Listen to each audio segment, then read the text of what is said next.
Party Nerds Weekly.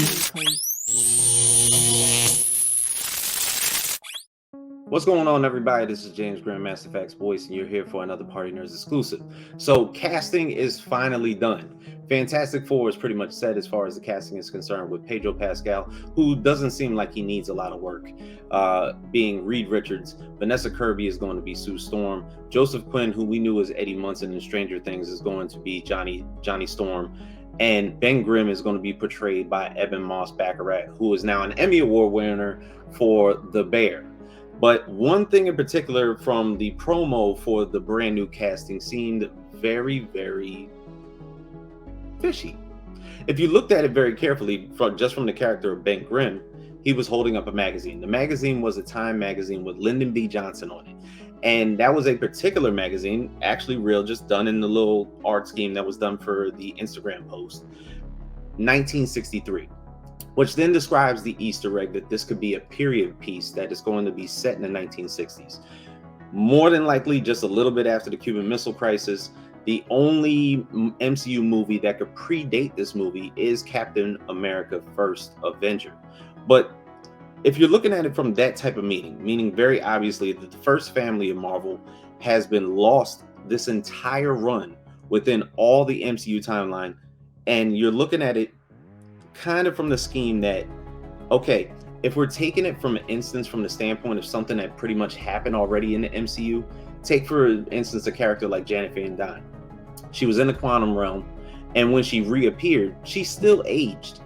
But when we're looking at the Fantastic Four, they're probably going to be brought together not in like a point where they left the 60s and they aged this entire time and they're supposed to show up like as these completely old people. More than likely, I'm going to depict as a theory that they're pretty much ending up in the negative zone.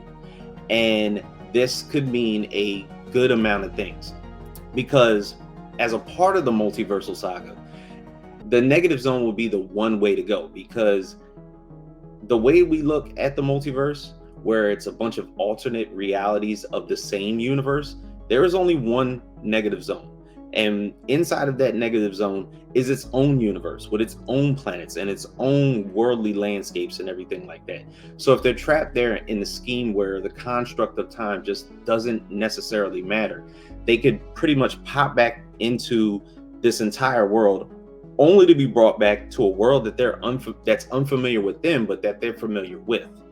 But the biggest questions remain: is Doom even going to get introduced in this film as their first main villain?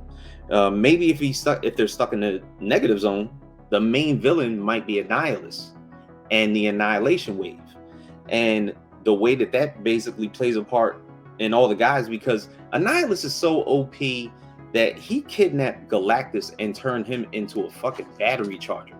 So just take for instance that in context.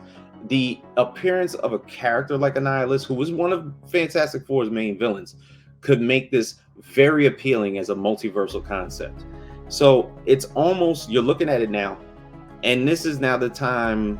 Is it the time to cast Dr. Doom? And is Kang still at play? Will Sue Storm's first scene with Namor incite Latino on Latino crime? We don't know, but let us know what you think. What seems to be your outlook for how the Fantastic Four could go and what direction it could be in? So please feel free to contact us at the Party Nerds Podcast. You can see us every Monday night, 9 p.m. on Facebook, Twitch, YouTube, X, wherever you're watching, streaming, any type of content that you see here on the Party Nerds Podcast. So I'm James Grandmaster Facts Voice. Party Nerds go.